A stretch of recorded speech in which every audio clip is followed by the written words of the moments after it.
Monsieur, bonjour. Bonjour. Allez-y. On va entrer dans la Bonjour. première geôle, s'il vous plaît. Leur arrivée se fait sous haute sécurité. Sam, allez-y, entrez, bonjour. Bonjour. Mains menottées, Bonjour. pieds entravés par des chaînes.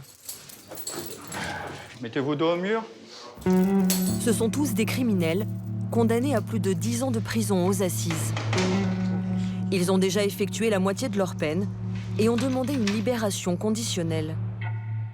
Ils viennent de toutes les prisons de France pour passer 6 semaines dans ce centre national d'évaluation.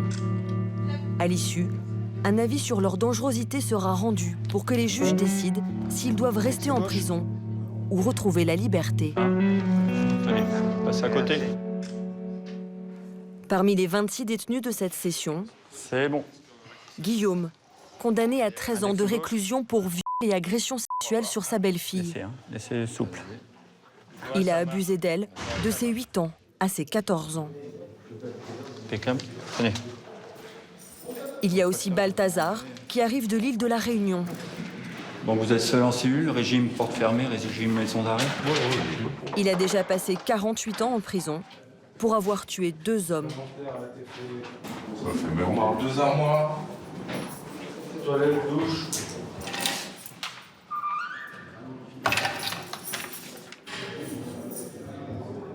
Bon, c'est votre premier CNE? Oui. D'accord. Laurent, lui, a été condamné à 14 ans de réclusion pour viol et agression sexuelle sur une quarantaine d'enfants, dont des bébés. Premier entretien d'accueil avec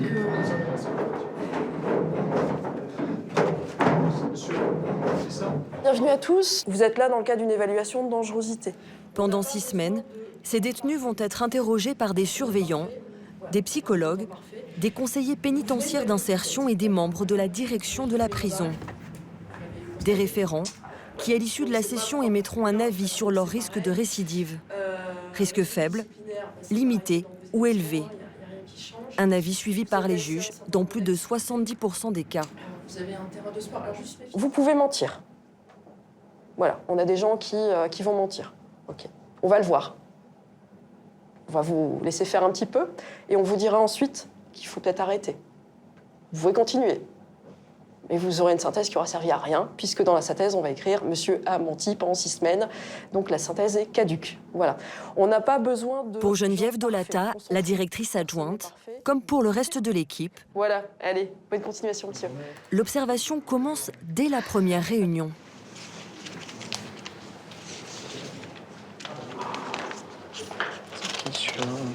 T'as vu comment il fixe?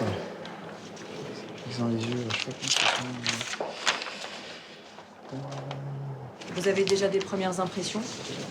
Oui, sur des attitudes un petit peu. Ouais, hein, sur une des- attitude un peu particulière. Effectivement, quelqu'un qui fixe dans les yeux, qui provoque, qui est un peu dans la provocation, effectivement. Ouais. C'est une observation, on regarde, on va analyser par la suite. Ouais.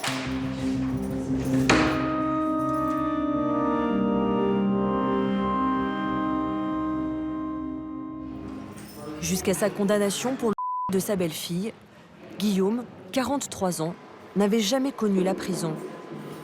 Cela fait déjà 5 ans qu'il vit en cellule. C'est un petit ragoût en fait. Avec poulet, haricots, du ras à la noute, du cumin, du curry. Ma fin de peine est en 2024, février 2024. Si je dois la faire en plein, il me reste encore 5 ans à faire. Donc c'est vrai que vous voyez, l'enjeu n'est pas négligeable. Et on espère que d'ici quelques temps, je pourrai être libéré sous bracelet ou en semi-liberté ou en placement extérieur, je ne sais pas ce que le juge voudra, quoi. Il a reconnu les faits et dit avoir pris conscience de la gravité de son geste. Mais il doit en convaincre ses évaluateurs. Pour apprécier le risque de récidive, Pascal Ozeille, le directeur du centre, C'est vous, monsieur. veut comprendre les mécanismes de son passage à l'acte, quitte à remonter jusqu'à l'enfance. L'objectif, c'est de comprendre votre parcours. On va commencer par votre enfance. Ce qui m'intéresserait, c'est de savoir qu'est-ce que vous en avez retenu. J'ai été battu par mon beau-père, j'ai été agressé par mon beau-père aussi. Plus de 2 ans. Devenu adulte, Guillaume enchaîne les petits boulots et les conquêtes. À 25 ans, il se met en couple avec Isabelle, une jeune femme déjà mère d'une petite fille. Ensemble, ils auront 3 autres enfants. C'est dans l'engrenage, en fait. Dites-moi. Donc, j'étais avec la maman de la victime, que j'ai adoptée à l'âge de 2 ans et demi. Au départ, ça allait bien et tout. Et puis, comme j'étais instable dans mes emplois, j'ai travaillé plus de 10 ans en intérim. Parce que, je trouvais pas ma voie, forcément. Donc, du coup, ça se passait de moins en moins bien avec la mère. Tout l'amour que j'avais, en fait, pour sa mère, qu'elle me refusait. En fait, j'ai tout reporté sur ma belle-fille. J'ai pas su faire cette différence entre l'amour d'un papa et sa fille et d'un homme à son amante. Oui, c'est vrai, vous n'avez pas fait la différence. J'ai pas su faire la différence. Malheureusement, les faits se sont répétés plusieurs fois. Et longtemps. Et longtemps. Sur plusieurs années. Plusieurs années, voilà. À l'époque, Guillaume est addict au cannabis. Il en fume depuis l'âge de 13 ans. Une drogue qu'il mélange souvent à des litres de whisky. Cette addiction aurait, selon lui, favorisé les agressions sur la petite fille. Comment vous faisiez alors? Vous faisiez ça en cachette de la maman? Voilà, ça se passait le soir, ou quand elle n'était pas là. Ça pouvait être dans la salle de bain, ça pouvait être dans sa chambre. Ça dépendait. D'accord. Vous étiez conscient que pour elle, Que je lui faisais une heure et je lui faisais du mal. elle ne pouvait pas vous dire un non, c'était difficile de vous dire un non. Maintenant, j'en suis conscient, oui. Je sais pas comment lui dire pardon. D'accord. Parce que c'est pas pardonnable ce que j'ai fait. Même moi, j'arrive pas à me pardonner. Ses regrets sont-ils sincères? Pour l'instant, difficile à dire. C'est en multipliant les entretiens que l'équipe espère percer à jour les manipulateurs, ceux dont le discours est exemplaire. Malheureusement. On se fait pas attraper, on sent un sentiment d'invincibilité, de passer entre les mailles du filet. Mais qui se trahissent par leur attitude. Alors, tous les faits et gestes des détenus sont surveillés. Heure de lever, de coucher, propreté ou réaction lors de la distribution des repas en cellule. Leur vie privée est passée au crible, leur courrier épluché, leur conversation téléphonique écoutée. Lors de son incarcération, Guillaume venait de refaire sa vie avec une autre femme, une assistante maternelle, mère de 3 enfants. Même s'il se sait écouter, il ne maîtrise pas les propos de son entourage. Et lors d'un appel que l'administration pénitentiaire n'a pas voulu que nous diffusions, un détail a alerté Geneviève Dolata. Cette dame a dit que sa fille avait lu le poème qui lui avait été envoyé et que sa fille avait dit « Moi, je voudrais un amoureux comme le tien ». Ça, c'est pas forcément des choses qui sont très saines, surtout quand on a été condamné pour des faits d'atteinte sur enfant. On aurait pu espérer qu'elle dise bah, « T'en trouveras un de ton côté plus tard » ou... Non, elle a juste rigolé. Donc voilà, c'est ça qui est un peu intéressant dans ces conversations-là, c'est qu'on voit vraiment comment la mère se positionne par rapport à ses propres enfants, par rapport à son nouveau conjoint. Donc ça, c'est des questions qu'on va poser aux référents. Il faut qu'elles soient tranchées à la fin de l'évaluation. Et puis c'est surtout monsieur qui n'est pas censé parler français. Non, tout à fait, oui. Et que, alors qu'en fait, il est bien... Alors qu'en fait, visiblement, il a l'air bien... Bien prolixe. Ouais. Même lorsque les détenus sont entre eux, dans la cour de promenade, ils sont observés. Alors je vois pas ce qu'ils font ensemble tous les deux, ils ont rien à faire ensemble. Ouais. Les profils ne correspondent pas en fait. Ce matin, c'est Guillaume qui attire l'attention. Il a l'air d'aller très très bien, visiblement. Alors qu'on dit qu'il a été très impacté par l'évaluation, qu'il est très déprimé, je le trouve plutôt détendu et en bonne forme. Donc je pense que ce qu'il nous donne à voir en entretien, c'est un peu surjoué, je pense, par rapport à son état réel. Tous rêvent de décrocher un avis favorable à leur libération conditionnelle. Mais depuis son ouverture en 2012, le CNE a estimé que plus de la moitié des 600 détenus passés par ces murs présentaient un risque élevé de récidive. C'est le cas de Balthazar, qui lors de son passage au centre d'évaluation de Fresnes avait été considéré comme toujours dangereux, impulsif et colérique. J'espère que ce serait le dernier passage de la prison française en métropole. Il est l'un des plus anciens détenus de France, 44 ans derrière les barreaux. Brésil, Romain, Il a été condamné à perpétuité à l'âge de 19 ans pour le meurtre de son à la patron. télé. Une libération conditionnelle lui a été accordée au bout de 12 ans, mais 10 mois à peine après avoir recouvré la liberté, il récidive et tue son frère lors d'une dispute autour de l'héritage familial. Il replonge à perpétuité.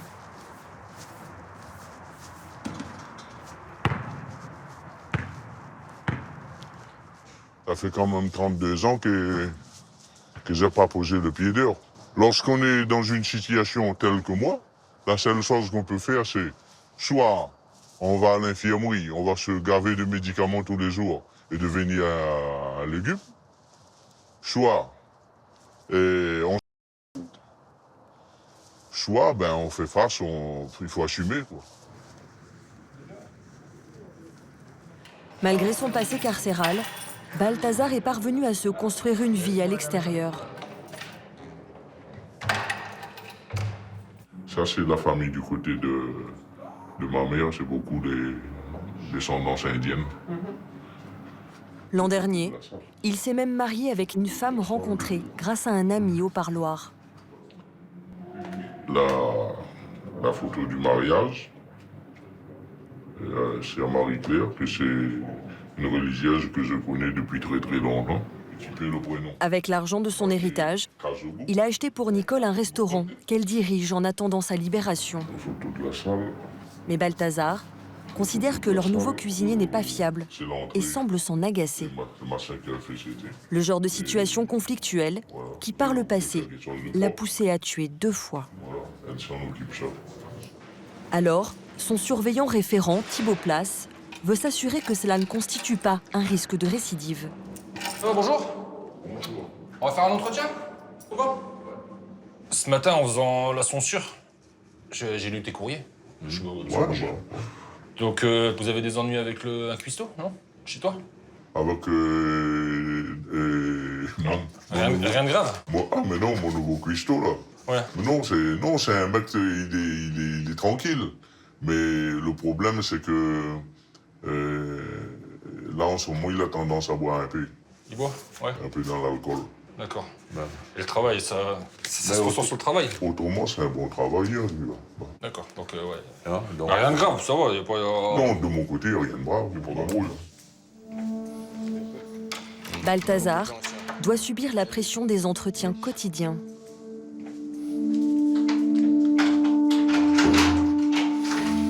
Allô? Mais aussi celle de sa femme, qui commence à trouver le temps long. Moi aussi, je t'aime beaucoup. Et... Tu me manques. Ah, Voilà. mais moi aussi. Beaucoup, beaucoup et beaucoup. Et je suis fatiguée. Fatigué, l'attente. Comprenez mon stress et fatiguée parce que le manque de Carla, il manque quand même beaucoup et beaucoup et beaucoup. Comme on dit, on verra après avoir le passage au CNE que ça va décider le juge, quoi. À la mi-session, les équipes se réunissent en commission. Elles font un point sur chaque détenu pour orienter la suite de leurs entretiens. Autour de la table, les 4 référents de Guillaume, condamnés pour le viol de sa belle-fille, ils échangent leurs ressentis. Il a une compagne. Il avait demandé des permissions de sortie chez elle. À chaque fois, elles ont été rejetées. Il en a quand même demandé 3. Visiblement, il n'avait pas trop compris pourquoi on rejetait les demandes de permission chez sa compagne. Donc il a fallu, je suppose, bien lui expliquer quand même que se retrouver de nouveau avec des belles-filles, c'était quand même pas le meilleur cas de figure, puisque ça reproduit exactement le même contexte. Je suis pas sûr qu'il ait bien compris. Moi, j'ai le droit des larmes à tous les entretiens et je ne sais pas franchement pourquoi non plus. Est-ce qu'il en joue ou pas? Je ne sais pas. Il parle beaucoup. C'est un discours assez plaintif et larmoyant avec moi. Il fait de nombreuses digressions. Il a un problème de limite en entretien qui est assez hallucinant. C'est-à-dire? Il dit « Ah, mais j'aimerais bien avoir cette conversation avec vous. Si un jour je reviens dans le Nord, j'aimerais bien vous revoir. Non, monsieur, enfin, on s'arrête là, quoi. Vous allez où ?» Problème de la limite. Bah voilà, il est Qu'on retrouve. très bizarre, quoi. Qu'on retrouve dans le passage à l'acte aussi.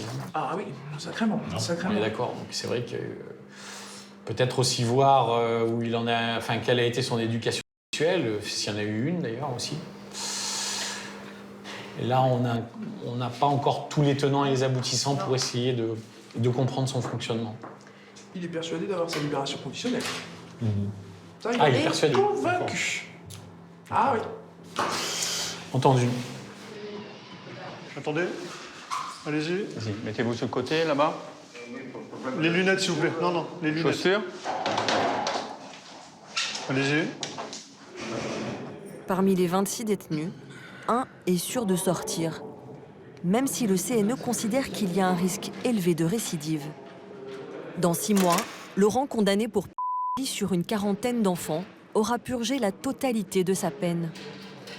Le juge, qui a demandé un avis sur sa dangerosité, pourra seulement lui imposer des contraintes comme un bracelet électronique ou des interdictions de territoire. Bonjour, fouille de cellule. Fouille de cellule. Vous me sortez? Quand les surveillants fouillent la cellule de ce criminel sexuel, ils ne s'attardent pas sur les mêmes détails que pour les autres détenus.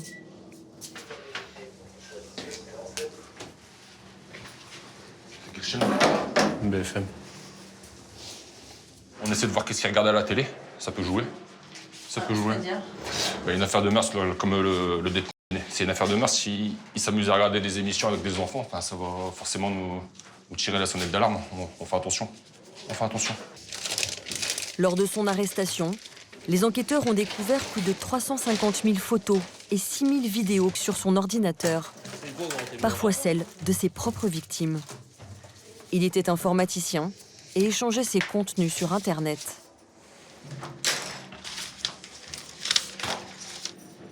Mais après 14 ans en prison et autant d'années de suivi psychologique imposé par le jugement, quelques groupes de parole, il dit avoir changé.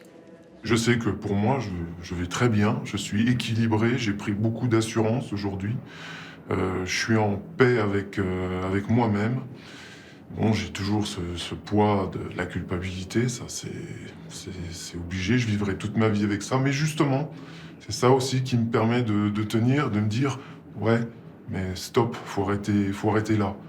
Et puis être un homme, c'est aussi savoir s'empêcher de commettre l'irréparable. Aujourd'hui, vous vous en sentez capable? Ah oui, totalement, oui, parce que je suis un autre homme. J'ai enfin compris qui j'étais et où j'allais. Ouais, je suis un autre homme, vraiment, je suis un autre homme. Un discours très policé, mais qui ne trompe pas l'équipe du CNE. Laurent a expliqué qu'il comptait retourner vivre chez ses parents, âgés, à 2 maisons de sa nièce, l'une de ses victimes, à quelques rues de toutes les autres. Comment vous pouvez, à un moment donné, alors en ayant ce discours de dire les victimes sont sans de mes préoccupations, de revenir sur le lieu des faits? Et je vais aller où? Mais n'importe où en France. Loin. Moi, mes parents, ils ont aussi besoin de voir leur fils. Ouais, mais il y a le désir de vos parents et il y a une réalité aussi. La réalité, c'est que je vais pas aller, je vais faire en sorte de ne pas rencontrer mes victimes, de faire attention. De garantir ça, c'est impossible à garantir.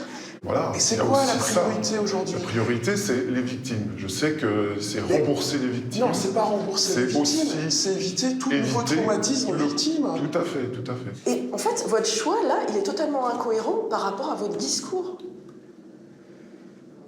Alors, moi, c'est vrai que j'ai construit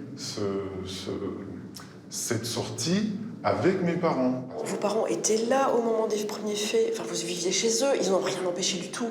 Ils ne sont jamais un frein, on le sait. En détention, Laurent dit avoir guéri de toutes ses pulsions car il a enfin assumé son homosexualité. Bon, c'est votre petit ami? Oui, on peut le dire comme ça, voilà. Il a quel âge? Il a 70 ans, par là. Donc il a l'âge de votre père?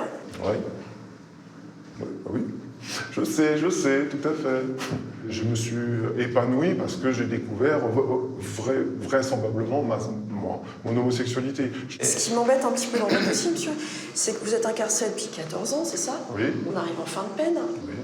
Et aujourd'hui, on a quand même une expertise psychiatrique qui dit que vous représentez un danger pour la société. Alors que vous dites avoir fait un travail de réflexion, Ça a de été très compréhension. long, madame. Ça a été très long. C'est pas un travail facile. Vous changez pas du jour au lendemain comme ça. Vous avez eu 14 ans pour changer, monsieur. Mais c'est très, très, très difficile.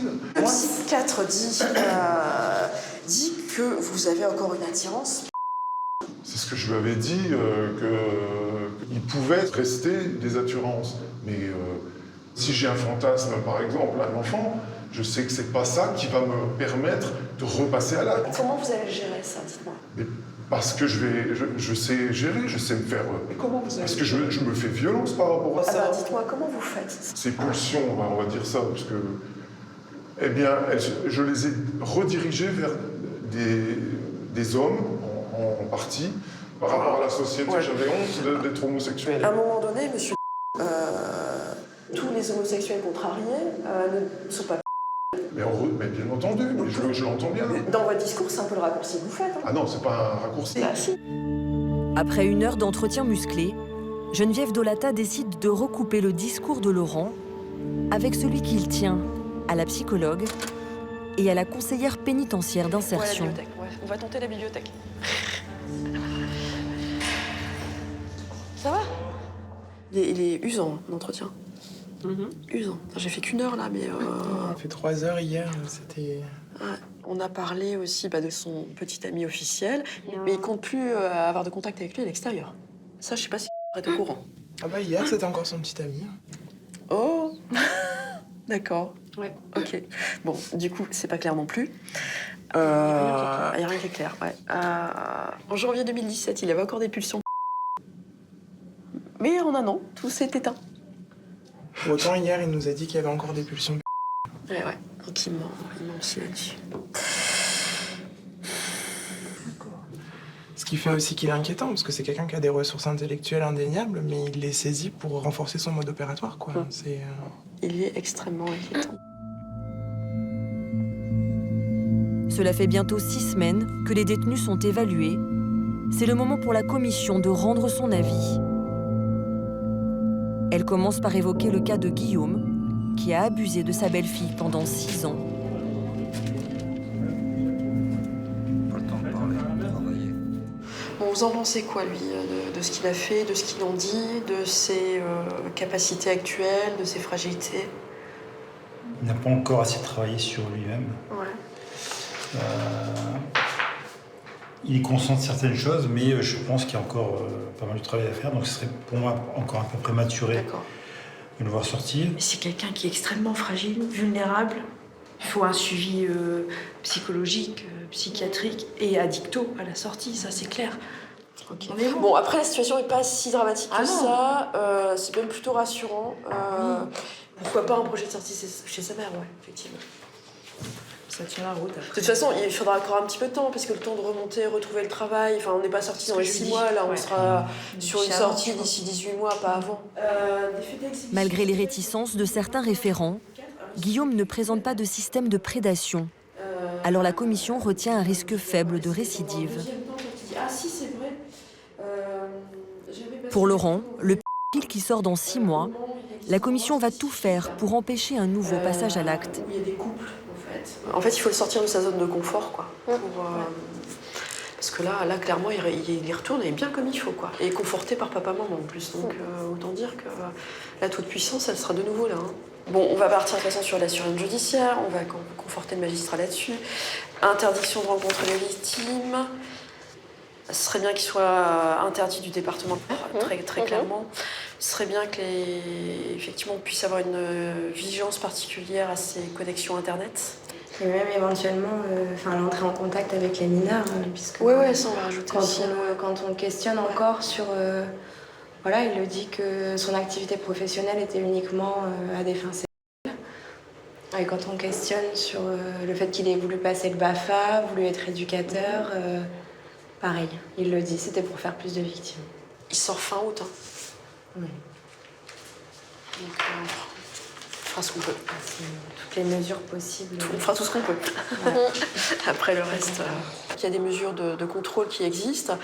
On les exploite tant qu'on peut. Maintenant, c'est des mesures de suivi en milieu ouvert. Et l'incarcération se termine. On fera tout ce qu'on peut, effectivement, pour en tout cas le contrôler le plus possible et éviter toute récidive. Maintenant, c'est pas une garantie absolue. Laurent aura notamment l'obligation de porter un bracelet électronique qui le géolocalisera 24 heures sur 24. Mais l'équipe en est persuadée, il retournera un jour en prison. Quant à Balthazar, le plus vieux détenu de France, le CNE a décidé de lui laisser une chance et a rendu un avis favorable. Le juge a suivi la recommandation et accordé une libération conditionnelle sous bracelet électronique en juillet prochain. Le parquet a fait appel.